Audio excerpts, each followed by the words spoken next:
evolusi. Apa yang dimaksud dengan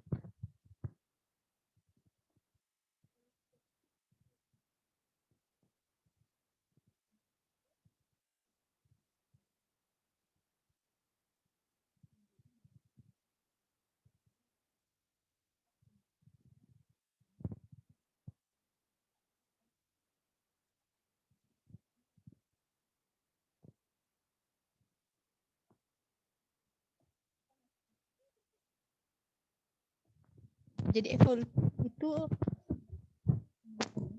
perubahan secara perlahan dalam waktu yang relatif lama.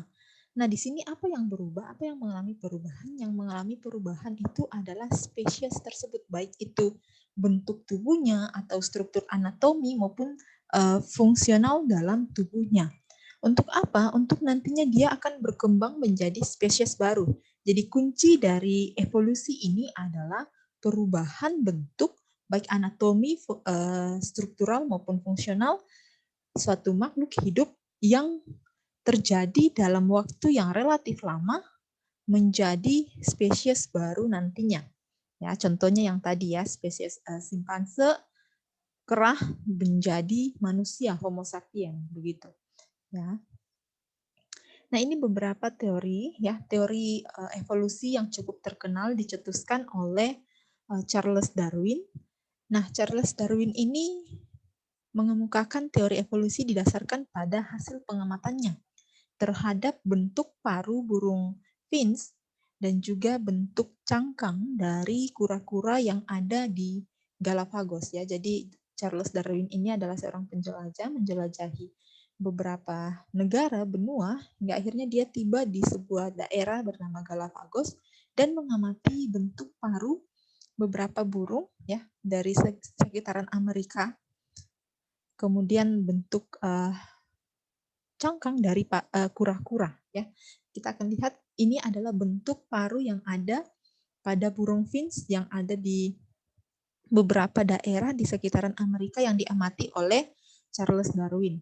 Nah, jadi ada bentuk paru pemakan serangga itu bentuknya seperti ini ya, koko dan agak pendek. Sedangkan bentuk paru burung finch yang pemakan biji-bijian itu agak panjang ya, memanjang. Kemudian kuat juga karena dia harus memecahkan biji-bijian.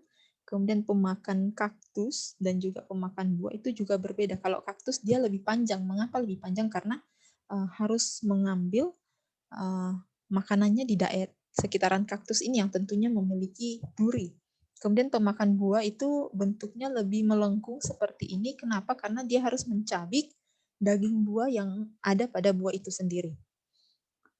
Nah, ini ya beberapa bentuk bentuk paru pada burung finch dan juga cangkang yang ada pada kura-kura. Ya, kalau serangga tebal dan lurus, lidahnya juga pendek karena apa? Dia harus memakan ya, memakan serangga, dia lurus karena apa? Dia harus mematuk di daerah misalnya pohon-pohon seperti itu. Kemudian kaktus dia lurus dan agak panjang, mengapa? Karena dia harus mencari makanan di sekitaran kaktus itu sendiri. Pemakan biji pendek dan kuat ya. Tadi Ibu sudah jelaskan, pemakan buah kecil dan agak bengkok untuk mencabik daging buah. Kemudian kura-kura. Di habitat yang basah itu cangkangnya bentuk kubah seperti ini, sedangkan pada daerah yang habitat kering itu cangkangnya berbentuk pelana seperti ini. Ya, jadi dari pengamatan Darwin terhadap burung finch dan juga bentuk cangkang dari kura-kura itu dia kemudian menyimpulkan bahwa organisme itu terus beradaptasi, melakukan adaptasi. Dulu ada satu jenis paru burung finch, tapi karena burung finch ini menyebar ke berbagai daerah, wilayah tertentu, tentunya itu persediaan makanannya tentunya juga berbeda, itu membuat bentuk paru dari burung finch ini akan berubah sesuai dengan makanan yang dikonsumsi. Nah, perubahan atau adaptasi yang dilakukan burung finch tersebut kemudian terakumulasi dalam tubuh individu itu, organisme atau induknya, kemudian dia akan diwariskan kepada tentunya keturunan selanjutnya. ya, dan itu akan terus-menerus berlangsung hingga akhirnya mengubah spesies baru, ya, mengubah spesies burung finch tersebut. Sama halnya seperti kerah ya yang Ibu jelaskan tadi, awalnya kerah ini beradaptasi dengan lingkungannya, kemudian hasil adaptasinya itu terakumulasi dalam tubuhnya dan akhirnya muncullah spesies unggul dari kerah, yaitu spesies Homo sapiens, yaitu manusia. Dan manusia inilah yang dianggap sebagai spesies unggul dari kerah. Ini adalah suatu pemahaman yang cukup sempit. Mengapa? Karena kita tahu bersama, kita sudah mempelajari mengenai proses pembelahan pada sel dan juga mutasi, di mana saat terjadi perubahan susunan materi genetik yang terjadi pada sel ini ya, sel tubuh. Jadi hasil adaptasi ini sebenarnya terjadi pada sel tubuh. Hasil adaptasi ini sebenarnya terjadi pada sel tubuh. Ya mungkin saja misalnya karena sering digunakan kemudian terjadi perubahan, tetapi perubahan itu tidak akan terakumulasi pada keturunan selanjutnya. Misalnya ada yang pekerja keras sehingga menyebabkan tangannya menjadi kasar, ya, kemudian kakinya menjadi pecah-pecah dan lain sebagainya, ya, itu mungkin perubahan hasil adaptasi. Tetapi hasil adaptasi itu terjadi pada sel-sel tubuh yang tidak akan terakumulasi pada sel kelamin yang akan tentunya bersifat genetik ya, yang akan nanti diwariskan ke keturunan selanjutnya. Itu pemahaman yang cukup belum menjadi pertimbangan bagi Darwin. Nanti kita akan bahas pendapat Darwin versus pendapat Weismann ya. Jadi itu. Jadi Darwin beranggapan bahwa organisme itu terus-menerus mengalami adaptasi dan hasil adaptasinya ini akan terakumulasi. Apa itu terakumulasi? Terakumulasi seperti terkumpul, tertabung, ya, ditabung terus-menerus hasil akumulasi itu, ya, hasil adaptasi ini tertabung sehingga akhirnya dia berada pada titik tertentu yang akan nantinya menghasilkan spesies baru. Ya, ini terus-menerus diwariskan, jadi sifat unggul itu terus-menerus diwariskan, hingga akhirnya dia menciptakan, menghasilkan suatu spesies ya, bukan ini, harusnya ada spesies di sini, spesies baru. Sama halnya dengan kerah menjadi manusia, itu karena hasil akumulasi terus-menerus, sifat unggulnya katanya terkumpul-kumpul, hingga akhirnya terbentuklah spesies unggul dari kerah. Ini terdapat pada buku Darwin, ya, Charles Darwin, The Origin of Species by Means of Natural Selection. Nanti kalian bisa baca ya kalau tertarik dengan teori evolusi Darwin ini. Nah, ini anggapan Darwin bahwa spesies manusia berasal dari spesies kerah. Mengapa dikarenakan bentuknya ya, jadi Darwin berusaha untuk menyamakan bentuknya, menyamakan cara jalannya, menyamakan bentuk lengannya, ya mungkin secara kasar mungkin terlihat hampir sama ya, kepala, ada telinga, mata, hidung, dan juga mulutnya di sini, kakinya ya ada jari-jari, tetapi pada kenyataannya berbeda. Kita tahu bersama bahwa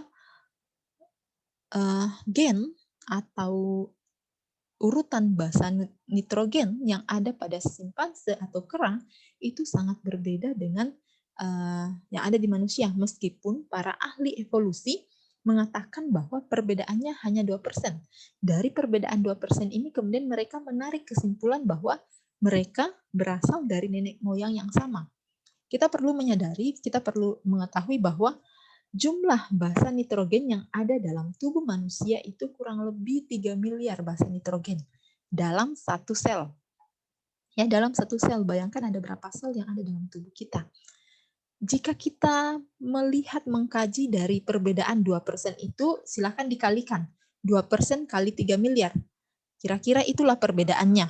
Nah, dari perbedaan ini, kita tidak bisa menyimpulkan langsung bahwa mereka satu spesies, ya, mereka dulunya satu nenek moyang, tidak bisa, karena perbedaan 2% dari urutan gen tadi atau basa nitrogen itu tentunya akan menemukan banyak sekali perbedaan basa nitrogen. Ya, kita pelajari kemarin di bab mutasi bahwa satu saja basa nitrogen yang berubah itu bisa menyebabkan terbentuknya codon stop. Ya, itu bisa menyebabkan terbentuknya kondisi kelainan tertentu yang dapat mengubah atau dapat menghasilkan dampak negatif bagi individu itu. Bayangkan kalau 2% yang berbeda. 2% dari 3 miliar ya berapa? Perbedaan basa nitrogen ya. Jadi itu yang bisa kita sangkal dari pendapat evolusi ini. Nah, teori evolusi juga cukup terkenal atau cukup dekat dengan teori Lamarck ya, Lamarck. Mungkin kalian pernah mendengar tentang jerapah. Jadi Lamarck mengatakan bahwa leher jerapah itu panjang dikarenakan sering digunakan. Ya, leher jerapah panjang karena sering digunakan. Sama halnya dengan ini ya, Ibu dulu ingat pernah belajar teori ini dan guru Ibu mengatakan bahwa jangan sering menyontek ya. Kenapa?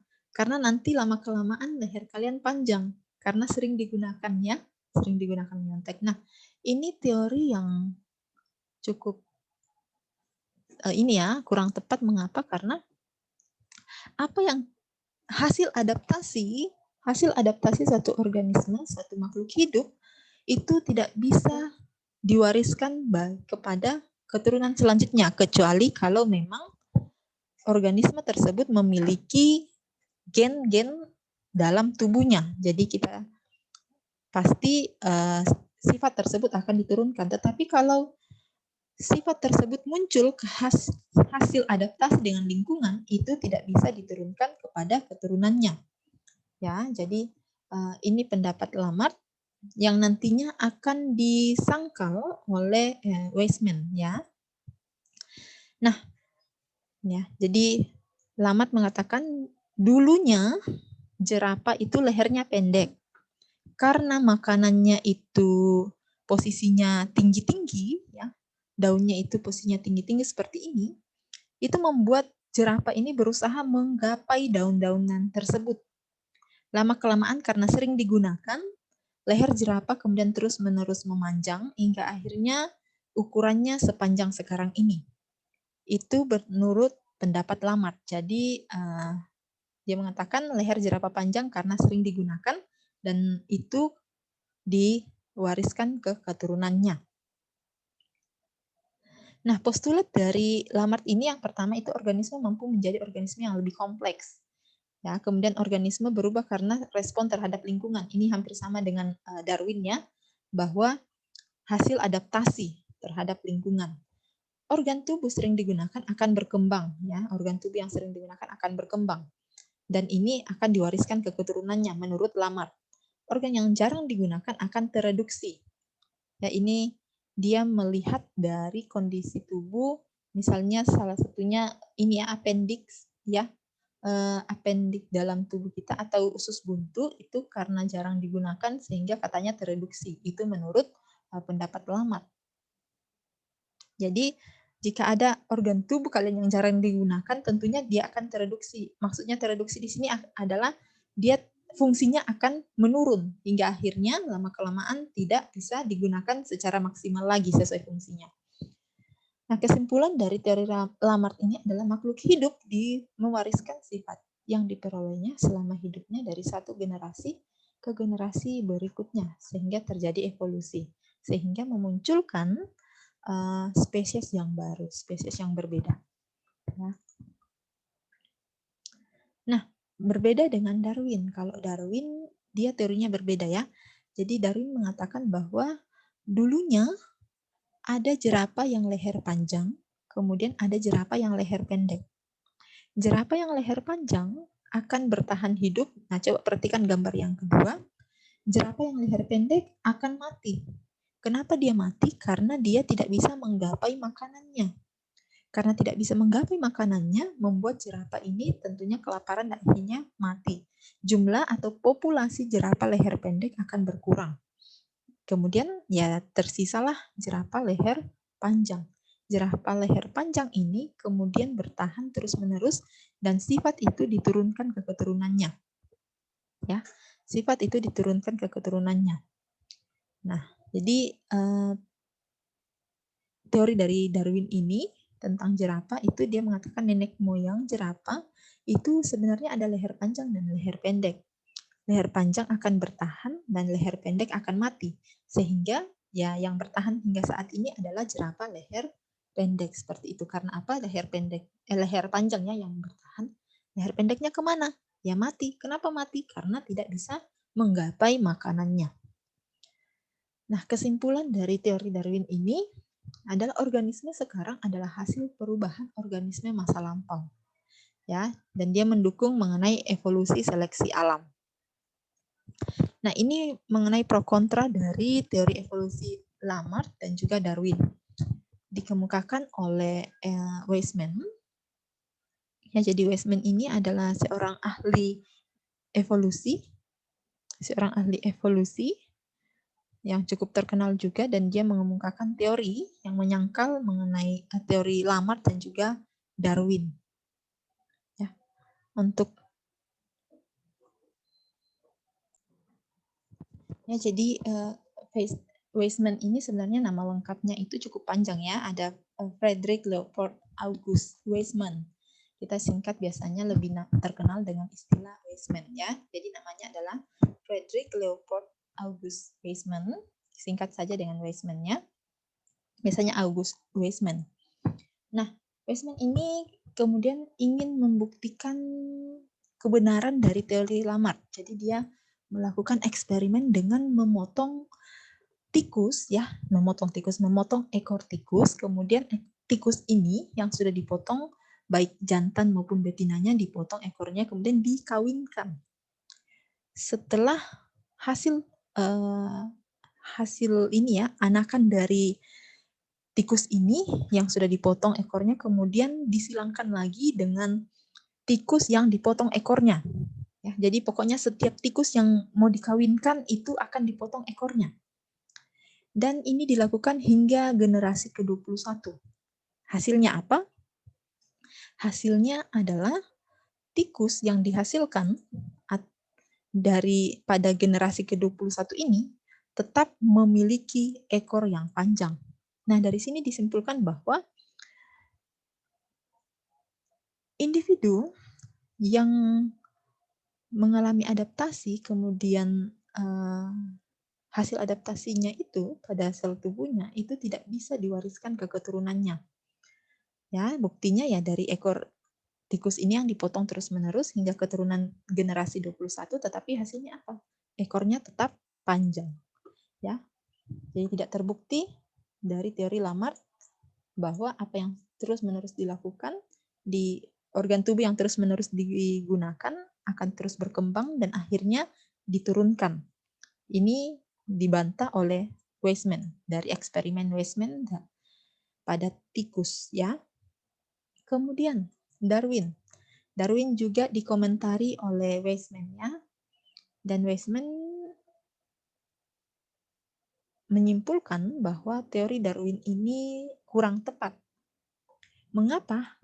Karena perubahan sel tubuh ya, perubahan gen atau perubahan materi genetik dalam sel tubuh tidak diwariskan ya. Kita sudah belajar kemarin di bagian hereditas, di bagian mutasi juga, bahwa perubahan materi genetik pada sel tubuh itu tidak akan diwariskan. Ya, perubahan pada sel kelamin lah yang akan diwariskan. Perubahan materi genetik pada sel kelamin itu yang diwariskan. Kalau terjadi pada sel tubuh tidak bisa diwariskan. Kenapa tidak bisa diwariskan? Silakan ingat kembali pembelajaran kita tentang pembelahan kemarin dan juga hereditas ya. Oke, paham ya di sini ya. Ini sanggahan Weismann terhadap Darwin. Kemudian Weismann juga mengatakan bahwa sebenarnya jerapah itu memiliki gen leher panjang dalam tubuhnya dan juga gen leher pendek dalam tubuhnya. Tetapi apa yang terjadi? Gen leher panjang itu lebih dominan. Ya, oke, ini ada hubungannya lagi dengan hereditas di bab sebelumnya. gen leher panjang pada jerapah itu lebih bersifat dominan, sehingga apa yang terjadi saat dominan ketemu dengan resesif, apa yang terjadi ya tetap muncul leher panjang tentunya, leher panjang ya. Saat resesif ketemu resesif baru dia leher pendek ya. Jadi itu kesimpulan dari Weismann atau sanggahan Weismann terhadap teori-teori yang dikemukakan Darwin dan juga Lamarck. Ya. Jadi jerapah leher pendek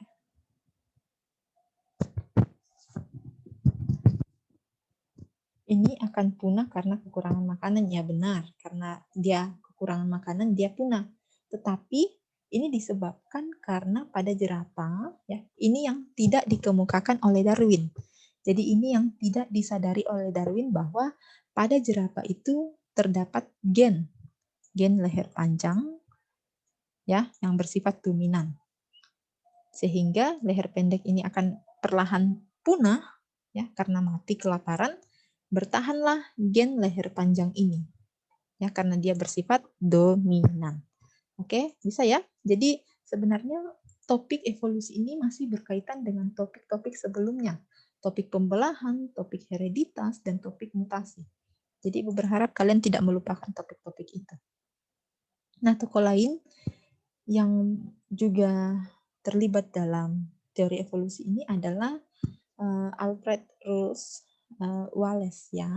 Ini juga cukup terkenal dalam bidang biologi yang mengemukakan mengenai ini ya, pembagian zona persebaran flora fauna yang ada di Indonesia. Jadi Wallace ini membagi zona persebaran itu menjadi 3 bagian. Pertama oriental, peralihan di daerah Sulawesi, kemudian Australian di daerah Papua dan sekitarnya.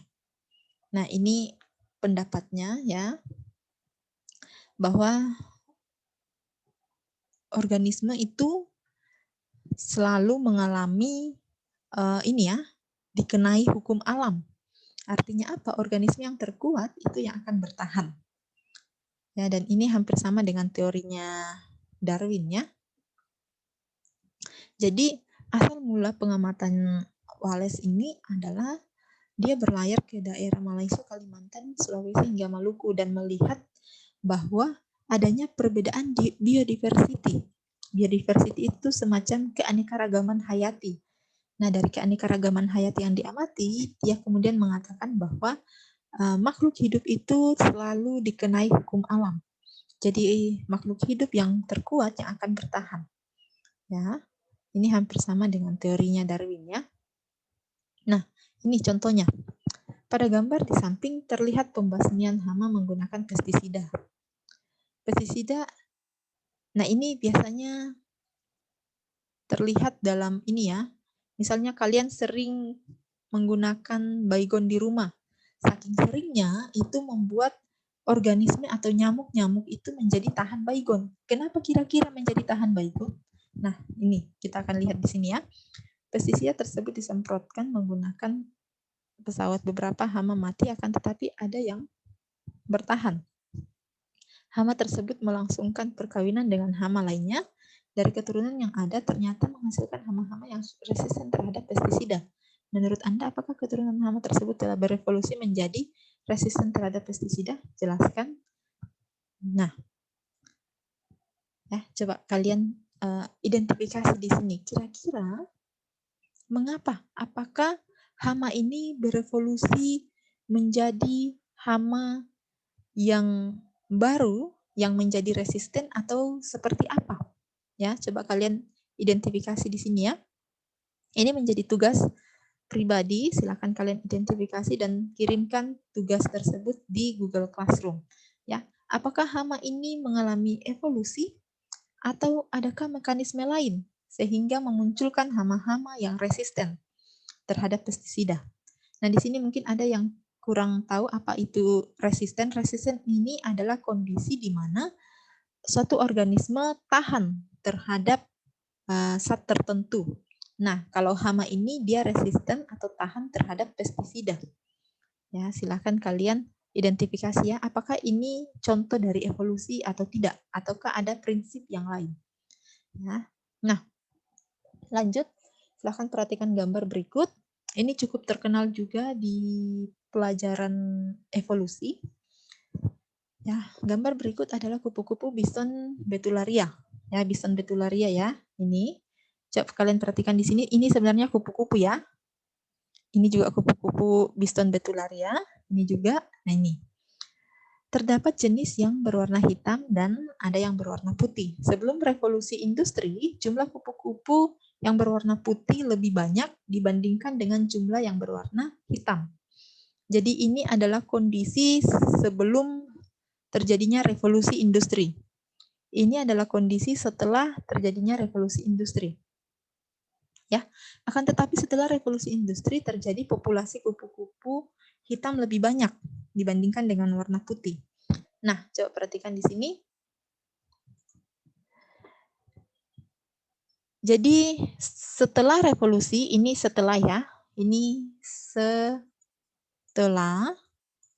kalau ini sebelum. Sebelum revolusi industri, kupu-kupu bison betularia berwarna gelap itu sedikit, sedangkan kupu-kupu bison betularia yang berwarna terang itu banyak.